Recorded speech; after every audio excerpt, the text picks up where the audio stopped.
Il s'agit de documents pas tout à fait inattendus, puisque c'est la correspondance privée de Himmler, Heinrich Himmler, avec sa femme Marga. Euh, Là, c'est quelque chose de tout à fait banal. Mais ce qui n'est pas banal, ce sont les sources de cette correspondance.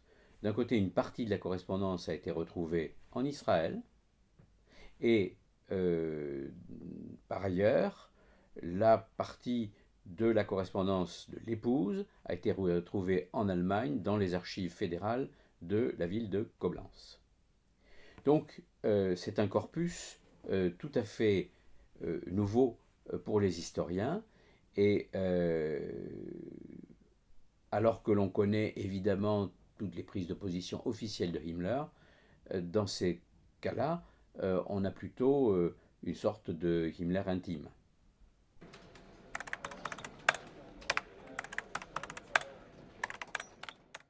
Ce sont deux auteurs tout à fait intéressants, et c'est assez original pour en tout cas l'un des deux auteurs, puisqu'il s'agit de la petite nièce de Himmler lui-même.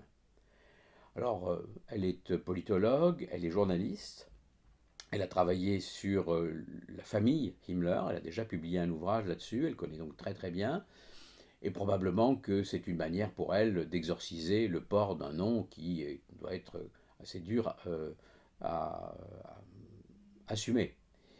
L'autre auteur est un historien spécialiste du Troisième Reich, et qui se trouve enseigner l'histoire de l'Allemagne à l'université, à la prestigieuse université Humboldt de Berlin.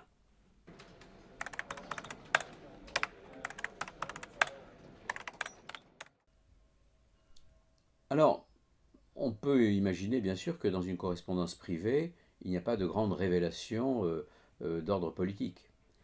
La révélation ou les révélations, ce sont les attitudes que peut avoir un Himmler intime.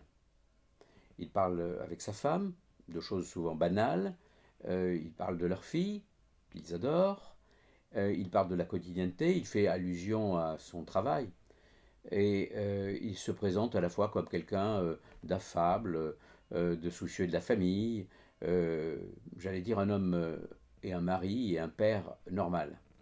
Alors on peut se poser la question de savoir quel est le rapport entre ce Himmler intime et le Himmler de la solution finale.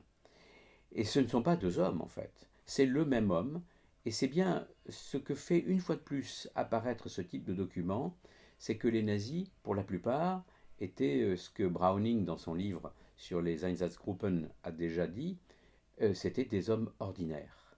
C'est-à-dire qu'il n'y a pas dans la vie quotidienne de Himmler une coupure entre quelqu'un qui serait un bon père et un bon mari, et de l'autre côté un tortionnaire nazi. Le tortionnaire nazi, c'est aussi le bon père et le bon mari. Et ça, c'est un élément absolument essentiel pour comprendre le phénomène du nazisme.